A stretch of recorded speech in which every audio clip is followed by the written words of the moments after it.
There are cases that begin with a whisper and end with the entire country holding its breath. The disappearance of Nancy Guthrie is one of those cases. On the surface, it looked like any other missing persons report. A quiet neighborhood, a family in distress, and a home that gave away nothing. But beneath that surface, federal investigators uncovered something that stopped them cold. Not because it was violent, not because it was dramatic, but because of what it revealed about the careful, calculated nature of what had taken place inside those walls. What the FBI found inside Nancy Guthrie's home did not make headlines in the way most people expect shocking discoveries to. There were no bloodstained floors. There were no signs of a break-in. No shattered glass, no overturned furniture, no evidence of a fight. And that, in itself, was the most disturbing thing of all.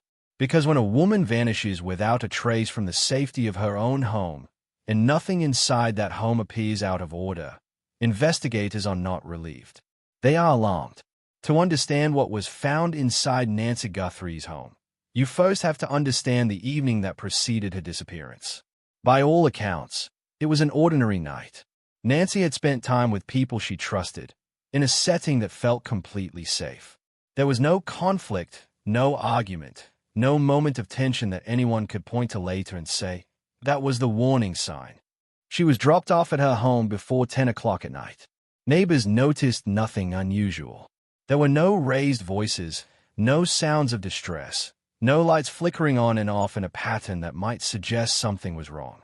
She went inside her home the way any person does at the end of a long day, without ceremony, without alarm, and without any reason to believe that night would be her last in that house. And then morning came, and Nancy Guthrie was gone. The people who loved her raised the alarm quickly. Law enforcement responded, and when the first officers stepped inside her home, they expected to find something, anything, that would explain what had happened. Instead, what they found was a house frozen in time, personal belongings still in their place. No signs that anything had been hastily packed. No indication that Nancy had planned to go anywhere. The home looked exactly as it should have looked on any other morning, except for one glaring detail. Nancy wasn't in it.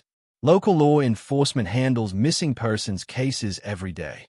Most of them follow a recognizable pattern. Someone leaves, someone reports it, and the trail, cold or warm, points in a direction that investigators follow. The Nancy Guthrie case did not follow that pattern. Almost from the very beginning, something about it felt different, calculated in a way that local resources alone were not equipped to handle. When the FBI stepped in, it sent a message to everyone paying attention. Federal agencies do not insert themselves into cases without reason. Their involvement signals that whatever happened goes beyond the jurisdiction of a single county or city. It signals that there are elements at play, communication threads, behavioral patterns, potential interstate dimensions, that demand a more sophisticated level of scrutiny. In the case of Nancy Guthrie, the FBI's arrival was swift and it was quiet.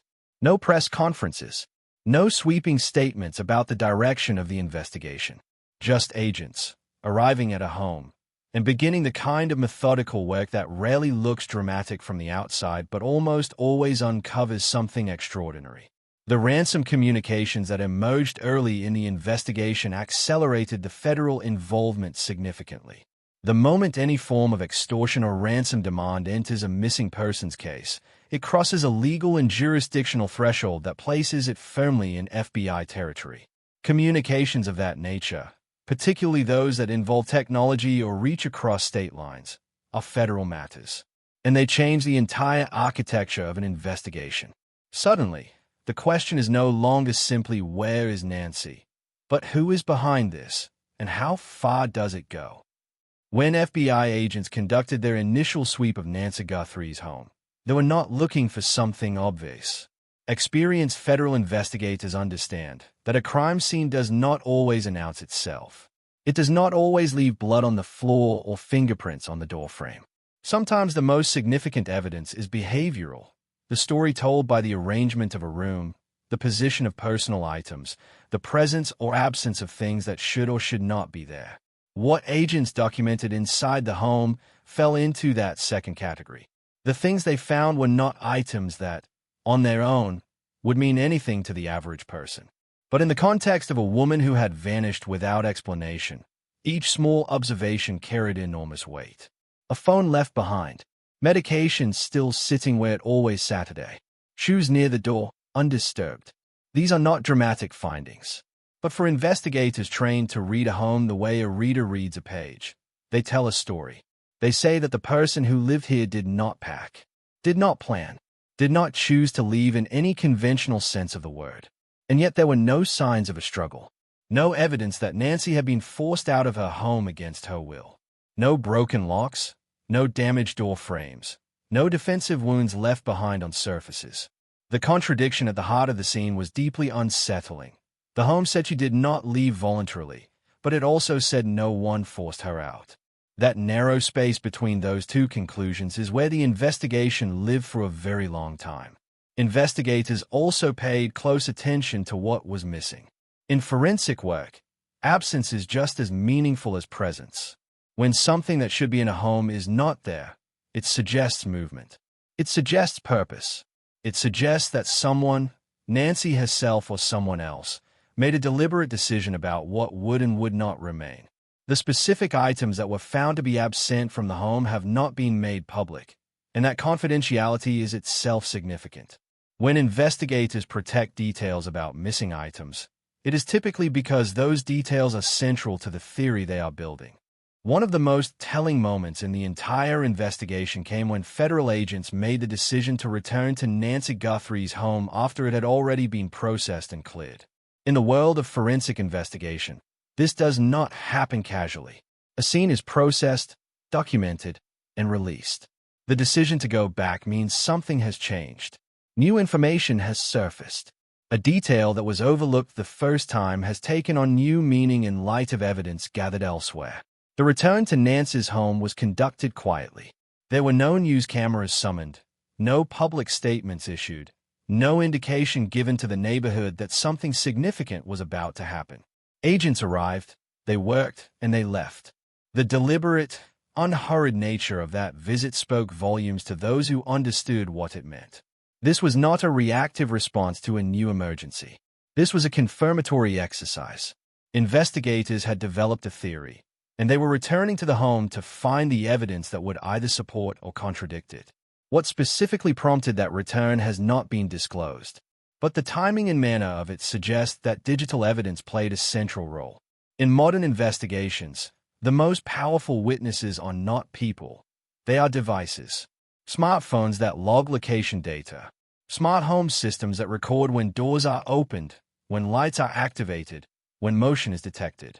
Reuters that timestamp every device that connects to or disconnects from a network. These systems do not lie, do not misremember, and do not change their story under pressure. They simply record, and then they wait for someone to ask the right questions. When investigators returned to Nancy's home, they may have been looking at the home through the lens of data they had collected from those digital systems. They may have been returning to verify measurements, to confirm the placement of devices, to collect items that had been identified through digital analysis as potentially significant. Whatever the specific purpose, the return marked a turning point. It signaled that the investigation had moved from the phase of gathering information to the phase of building a case. Late one night, law enforcement personnel were observed arriving at a relative's home connected to the case. They remained for several hours. The lights inside stayed on. Deputies worked steadily, calmly, without any of the urgency that would characterize a response to an emergency.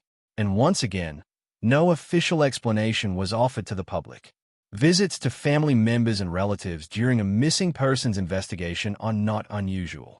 They serve several purposes, and most of them are far less dramatic than public perception tends to assume. Investigators may be verifying timelines. They may be collecting items that were identified as potentially relevant through other evidence. They may be conducting follow-up interviews to clarify statements made earlier in the investigation. The presence of law enforcement at a relative's home does not automatically imply suspicion. It may simply mean that a thread of the investigation passes through that location. But the timing of that visit, late at night, hours after most people have gone to sleep, does suggest urgency. Not the urgency of an emergency, but the urgency of investigators who have identified a window of opportunity and are moving to take advantage of it before circumstances change. When the clock is running in a case involving ransom or communication deadlines, every hour carries a cost. Investigators do not waste time, and they do not make unnecessary visits. If they drove to that relative's home in the middle of the night, it was because they needed to be there, and they needed to be there then. Perhaps the most significant shift in the Nancy Guthrie investigation came not from anything found physically inside her home, but from the digital picture that began to emerge as investigators reconstructed the timeline of her disappearance. Modern forensic work in missing persons cases is increasingly driven by data, and not just data from phones and computers, but from the entire ecosystem of connected devices that most people never think of as surveillance tools. The thermostat in a home records when the temperature is adjusted and when it is not. Door sensors log every time an entry point is opened or closed. Voice-activated devices register activity patterns. Security cameras, even those belonging to neighbors or nearby businesses, capture movements that their owners may have never reviewed. Router logs show which devices were on a network, when they connected, when they disconnected, and whether the pattern of that activity was consistent with normal behavior. All of these data points, assembled together, allow investigators to reconstruct the final hours before a person's disappearance with a level of precision that would have been impossible a generation ago. They can determine whether Nancy moved through her home normally before she vanished, whether any doors were opened at unusual hours, whether her phone was active or silent during a period when it should have been one or the other. This kind of reconstruction does not leave room for ambiguity. The data either fits the official account or it doesn't. And when it doesn't, investigators know they are looking at something deliberate. The ransom communications that were part of this case were subjected to the same level of digital scrutiny. The timing of messages, the platforms used to send them, the linguistic patterns within the text, the metadata attached to any files or images, all of these elements are analyzed by federal investigators trained specifically in digital forensics. When something about those communications didn't add up, when the pattern of the messages revealed something inconsistent with the stated narrative, the investigation pivoted. The focus shifted from recovering Nancy to understanding the full scope of what had been orchestrated. Throughout the investigation, the most consistent feature was silence. Official silence from investigators. Silence from key individuals who might have been expected to speak. Silence from a home that had witnessed something it could not articulate in any language that humans use, but that trained investigators could read nonetheless. That silence was not accidental. It was chosen. Investigators managing a case with active ransom elements and ongoing communication risks understand that every word spoken publicly carries the potential to compromise their position.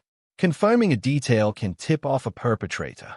Denying something can reveal what investigators know. Even a carefully worded statement of no comment can, if analyzed by someone paying close attention, indicate the DEI action of an inquiry.